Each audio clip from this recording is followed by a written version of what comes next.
Don't mark my words when I say this, but this Cosmo may be the longest ongoing build we've ever had on the channel. And as weird of a car as it is, you guys were really stoked for it, so was I, and 3.5 years later, it's back from paint.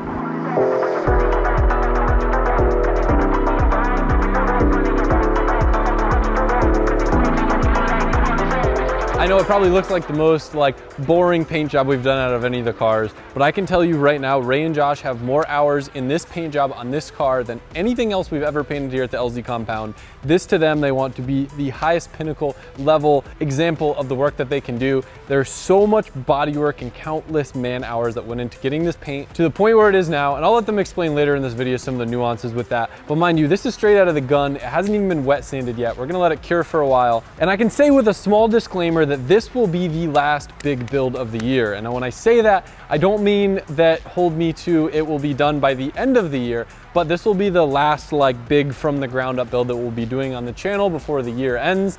And super high level concept of the car, if you don't remember me talking about it before, I want this thing to be very different than any build we've ever done on the channel. I'm talking full leather interior redone. It's gonna have an 8 HP automatic transmission. It's gonna spin well, Vargas says it's gonna spin to 10,000 RPM. We'll see about that. It's gonna make upwards of 800 horsepower, and it's gonna be my first car ever with airbags. So there's a lot of ridiculous things going on. It's gonna be kind of like VIP style meets Adam LZ style fast car, but also low and cool. And it's gonna be all black on some hot boy wheels. And today, the important thing we gotta figure out, because it's gonna take some time for me to get custom wheels built, we gotta figure out what the spec fits on a Mazda Cosmo. So let's dive in there.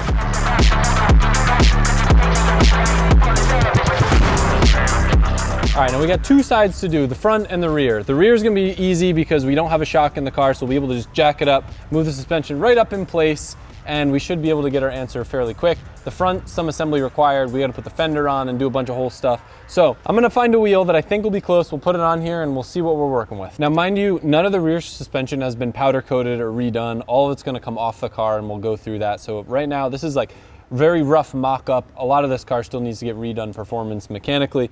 A lot is left on this car, but wheels take a while to get built, and that's why we're doing this right now. Now, I have no baseline as to what fits a Cosmo. We're gonna start off with my Meisters that I originally got for my cream S13, but I think look best on my green S15. This is a super aggressive, probably like a +0, 10.5 with a 265.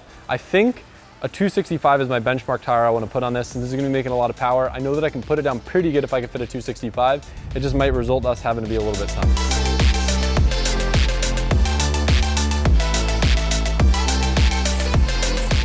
All right, test number one, 18 by 10.5 plus 11. Is this gonna make the whole car fall off? Oh, it doesn't camber gain much, huh? No, not really. Interesting. Kind of surprised by that. I thought for sure it was gonna be fine. So I think this is definitely a bit too much if I'm gonna run a 10.5, but I have enough room on the inside where I can probably get something that's more like a +20. Here's the thing, we have a small challenge in that there's no adjustable rear arms for the Mazda Cosmo. However, I was talking to Josiah from FDF a while back about making some custom angle kits for some things. I wonder, if I ask nicely, if he could help us make a set of custom adjustable arms for the Cosmo.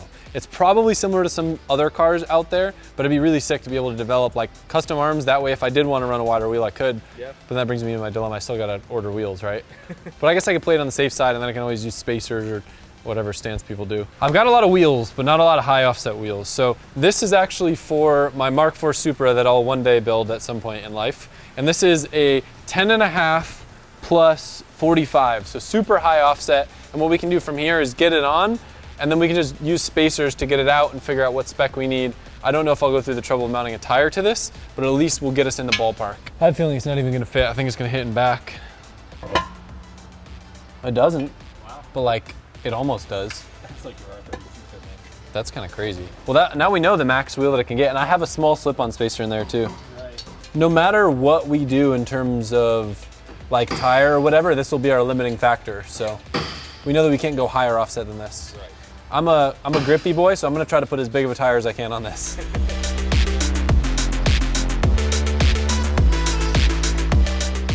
All right, Mr. Stancy boy, what's the thoughts?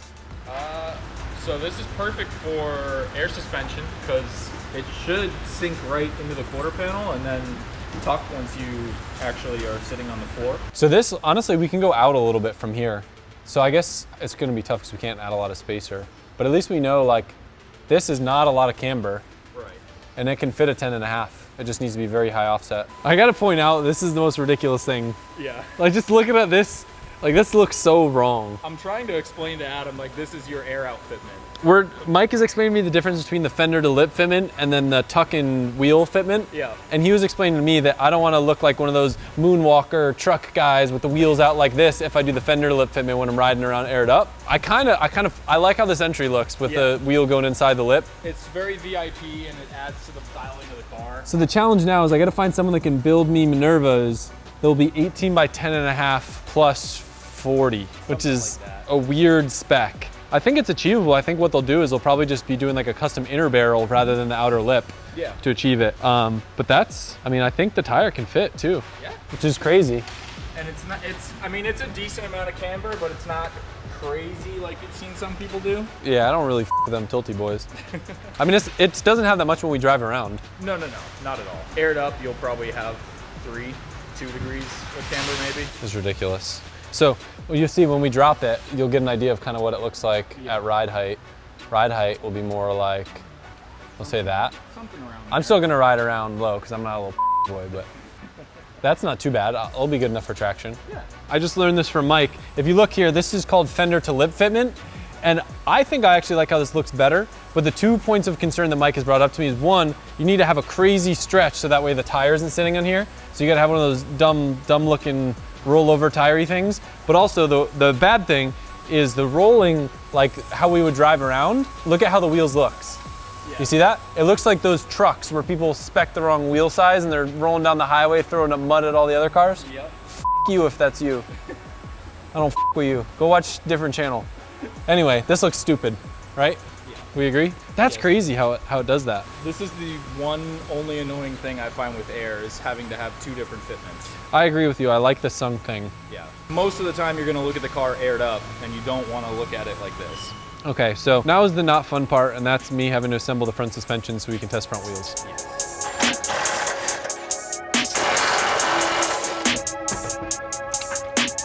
Stupid stinky arm gotta go in the car. I'm getting doused in brake fluid. Can you please pass me a hammer? There's definitely tools for this job.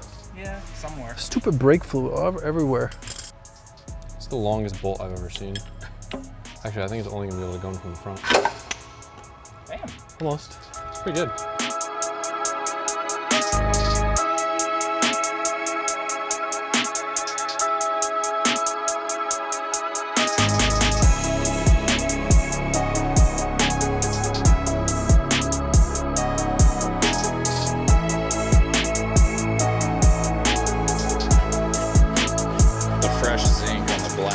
Crazy.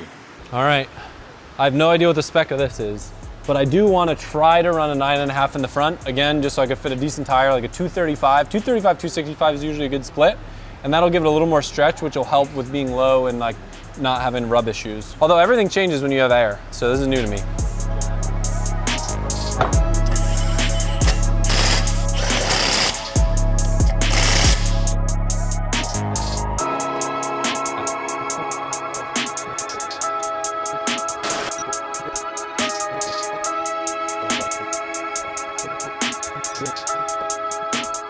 But it also may help too for the front. Again, we know that this is the width that I want.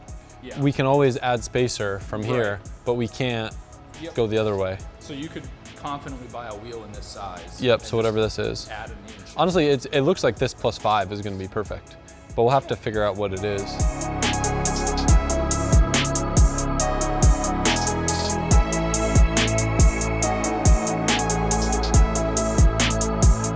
Yo, I could rip this thing? I haven't driven the little girl in so long. I was about to say, damn, they fixed the door up good. I forgot we had another door. It looks good as now. Yeah. Couldn't even tell. Why, door handle don't work? Oh no, not the zip tie. I don't remember what it looked like before, if I'm being honest. It says it open, so let's see. Oh, the hatch didn't open before, I forgot. Oh, dang. I forget what this thing even drives like. Who said that? You did. I did. Yeah, the Bolt boys are back in town. So many random cameos, you're just always here. You were a little scared to take your rental through? A little bit. I got the low BMW out there, the 2 Series. Yeah. You got maybe, what, a foot? Yeah, we got water at the gate again. It's a thing. There is no solution. We are connected to a lake. Every time that happens, people are like, man, can't you do something about that? I can build a bridge. Yeah, you might have to. There you go. Do you want to sponsor a bridge? Let's do it. I got a quote for it. Yeah, oh really? Okay. We'll talk about We'll that talk off later on. camera. Yeah. Do I get a VIP lane so I can just breeze right through? Yeah, right.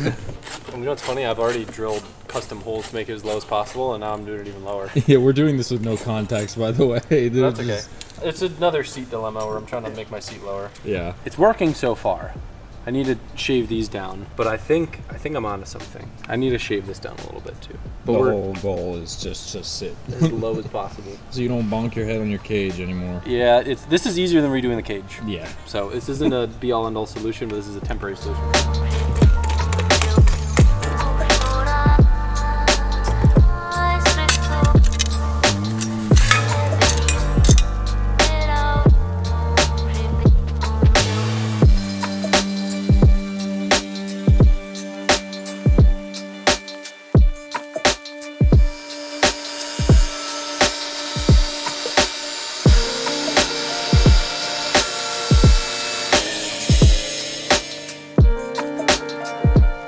Was pure guess.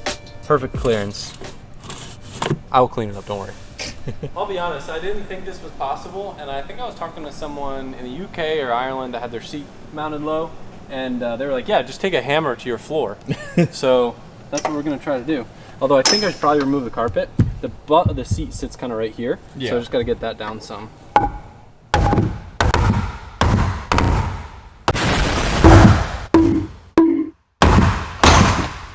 Check to see if there's anything under there, huh? Maybe. Nah. Biggest problem, make sure you get your seat fitted before you get a cage done, because this is the problem. This bar is too far forward for me, so the seat is literally touching this, and it's still barely enough room. You can see it's like wearing away. Yeah, that's the problem, but I don't want to have to redo the cage. That's annoying. That's big annoying. I think this is doing something. Feels like there's wires. Maybe there's an ECU under that carpet. ECU we're done. That seems a lot more flat. I think this car was higher than normal just because its board slid so many times. Yeah. Not by my doing, but I think that was part of the issue. We did actually board slide this thing. The first day that you got it, when we made the video, we we went off the concrete into the grass. I remember it. It's got like 12-inch wide wheels. Not bad. No power steering. Oh my god. I need to turn the car off. I might have just cracked the oil pan. I got carried away. This happens a lot. I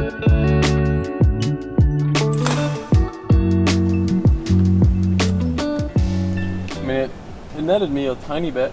Still not ideal. I basically just hit my head on this, but safety's everything. Yeah.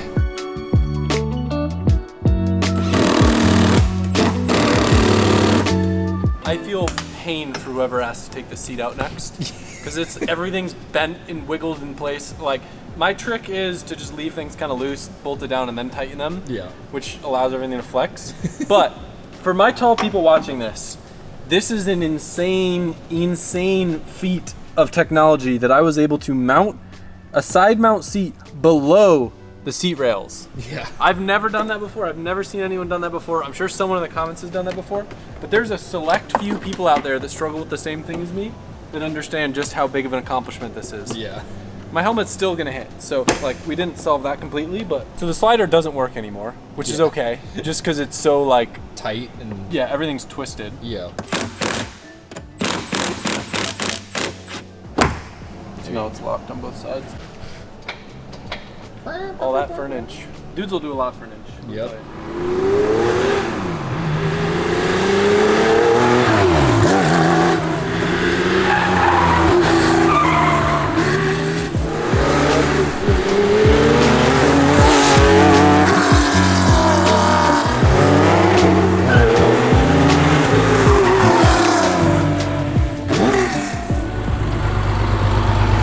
Settings before I go to the mountains. I'm just trying to make sure that nothing rubs, because it would really suck to like have a fresh alignment and just every corner make I'd be cringing. What's cool is I got away with a little bit of a spacer up front, and it hasn't rubbed up in front of it yet. It looks sick. I mean, it's a 3 mil difference, so you shouldn't be able to tell. I did get a little rub on the back right though, which I don't know if it's ever happened before, so maybe it's settling a little bit, or I'm playing around with some different shock settings too. which the car feels pretty good. It doesn't feel like it's moving as much. Before it felt like it did a wheelie. I'll do a launch here real quick and let me know, like, I guess we see how it looks. You stay there, I'll do a launch, and then I'm gonna come up and do a hard brake so we can see how much it rocks back and how much it dives up braking.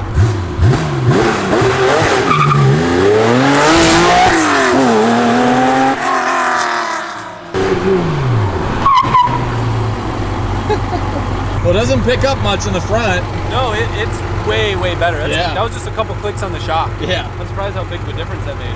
It feels really good. The car is a little bit understeery, but I don't remember how the balance was before. I went up the same spring rate in the front and the rear, but because the front was a much softer spring, it was a bigger percentage change in the front. Yeah.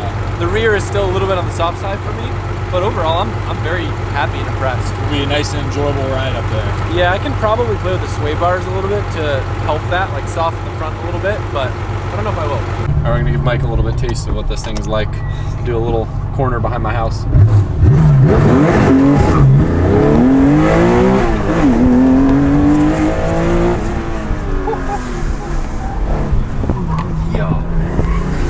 Pretty impressive for a little old Porsche, right? It's sick.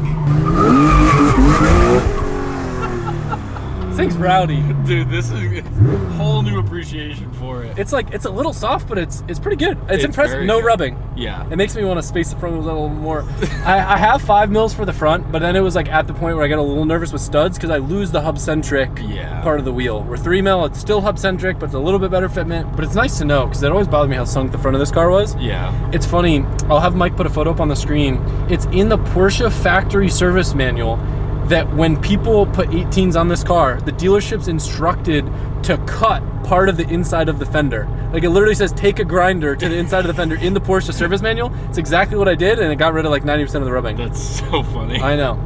I told you guys earlier in the video that we were gonna get with Ray and Josh and have talk a little bit about why this Cosmo paint job is so special. They put a lot of time into it, and they will do a much better job at explaining what they've done than I could ever do. So we'll hand it over to them. Yeah, so we kind of wanted to go over this car because this was like a special car that we've been working on now, like making sure that everything's perfect on it. I guess the car that's similar to this build to us is the R32 here, the closest to that, but I think this one we even upped it up a little bit. It was a better car to start off with than that car was because the panels were like all metal, not really much fiberglass, and the body kit itself was in good condition. Yeah. It just had a few cracks here and there, and we had to make sure like fitment here. We're yet to see how this is gonna come out, but we try really hard to make the fitment here perfect so when you close the door, it won't scrape it and scratch it.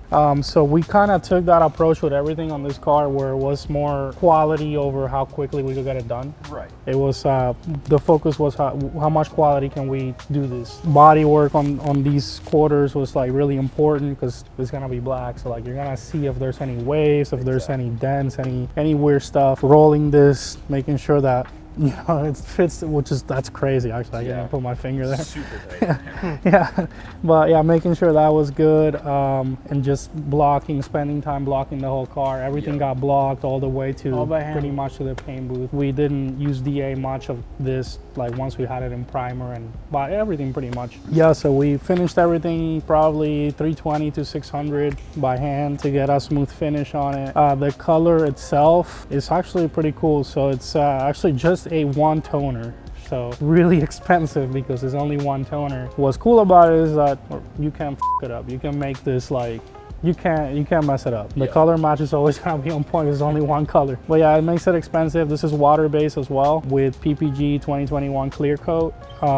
It's got 3 coats on everything. We put 3 coats of clear on everything. We're still gonna wet sand and buff this because it does have its little dirt spots here and there, you know, that you can see. The finish of it is pretty good. I'm pretty happy with the finish on it. Yeah, no, it's just been really being cautious with the way we handle everything because once it's painted, so we still got a little bit of work left. We want to make sure everything gets put on and wrapped up before we start wet sanding and buffing. So that's probably gonna be like close to the last thing that we do to it. On every body panel of fiberglass, I try my best to make it fit the perfect way. Like if there's any little thing that we don't like, we try our best to make it fit better. Always do our best. So yeah, the help that Ray gave me, like we work together in a way that I learn from him and he learns sometimes from me. So it's always a good time. So Yeah, the side skirts was one of those areas where we both kind of worked together because he had to do fiberglass work and I had to kind of make sure the fitment was like perfect on it. Right. And then just removing stuff, like I wish we removed the glass, but you know, we didn't get it like that. But this really hard was to like get a one. pain to remove, but I needed that off the car because dirt hides on there. Yeah. And once I took it off, there was rust here in some of these spots, so it was good that we took it off. Right. The engine bay was also a big part of it. It just it was not great to work with. We had to probably go back to the engine bay like 3 times just because it wasn't finished right a couple of times. So we kind of had to go back over it, and we ended up just priming the whole engine bay All over again. Yeah, and then just kind of by hand sanding everything, making everything perfect. Yeah. This is probably one of the cars that has the most like screw holes that I've seen. Like it's crazy the amount of holes this car has. Yeah, no, I think that's about it, man. I'm just happy how it's coming out. I'm happy the way that the clear laid out, and not seeing any dents is the big part. Because we worked really hard to get those dents out. Yeah, no, it came out perfect. Yeah. I'm super appreciative to have guys like them on the team. The work that they do is absolutely outstanding, and it's nice that we can assemble this car on a pretty chill timeline. I think the goal is to make it a slammed enough Gatlinburg next year, so we have quite a bit of time before that comes. We'll be keeping you guys updated with the process, but this will probably be one of those things that's like sprinkled within other videos because it'll probably be a bit before we're like all hands on deck on this thing because we got a lot of other stuff going on. But it's exciting to see what the, oh, I remembered. Big important thing. We never tested with shocks on, so we got to make sure that the wheels don't rub on the shocks. We won't bore you guys with that part, but I almost ordered wheels, and then the wheel guy was like, hey, this clears your coilovers, right? And I was like, I don't know. I'll check it out. So we'll check it out, and we'll see you guys soon.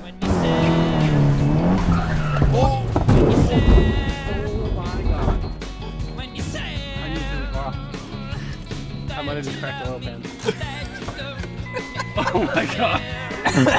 The good thing is the frame rails are already on this thing, so I have no seat. that just happened with. Whoa. We just board slid this thing. Man, I got carried away. This happened to me.